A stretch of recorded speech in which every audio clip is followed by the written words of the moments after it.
जो अगर लात मारता हो तो ये है लैक्टोमोड।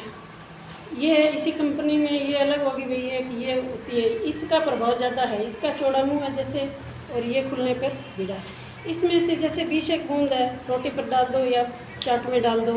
और जैसे पौसान दूध निकालने से पहले 15 आध घंटा लगभग पहले दे दो, तो उससे पशु अपने आप शांत हो जाता है। पहले ये, अब ये मेरी झोटी है, इसने दिक्कत की दूध निकालने के लिए, तो इसने शुरू में जैसे 5-5 किलो दूध था उस टाइम हिलना शुरू कर दिया इधर उधर। फिर ये कई दिन इससे कंट्रोल हो गई है। 20 बूंद जैसे दूध निकालना हो, आध घंटा पौन घंटा पहले ये दे देते तो उससे शांत होगी।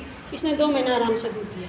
उसके बाद जैसे ये देने के बाद भी ये फिर कर रही थी आगे पीछे, तो मैंने उसके लिए फिर जैसे ये अपनाया, इसका पैर बांध दिया जैसे इसके साइड में। अब फिर इसने महीना 1.5 महीना आराम से दूध दे दिया। ये भी देनी पड़ती और पैर भी बांधना पड़ता। उसके बाद फिर ये हिलने लगी। अब ये पहुँचने के लिए और पहुँची हुई दूध निकालने के लिए भी दिक्कत कर रही थी, तो इसने ये दूसरा पैर मारने लग जाती जब उसका दूध निकालते थे। फिर हमने ये अपनाया भाई, इसका जैसे एक बंदा यहाँ पे खड़ा है, एक बंदा यहाँ पे खड़ा है, मैं दूध निकाल रही हूँ, उससे जैसे इसको ये चल रही है ना अपने आप में, चल रही पर भी ऐसे ऐसे हल्का ऐसे महसूस कराती। और फिर 1-2 दिन के बाद ये शांत हो जाती है। यहाँ ठीक ठाक करने के बाद भी ये नहीं दे देती, क्योंकि इसकी आवाज़ पे ध्यान चला जाता है, वहाँ ध्यान नहीं होता। थानों में जो ये दिक्कत मान है ना, उसमें ध्यान नहीं होता।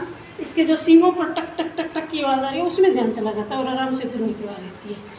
तो ये लात अगर मार रही है तो आप जल्दी से जल्दी नुस्खा अपनाएं, ताकि आपका पशु ठीक तरीके से दूध देता रहे। धन्यवाद।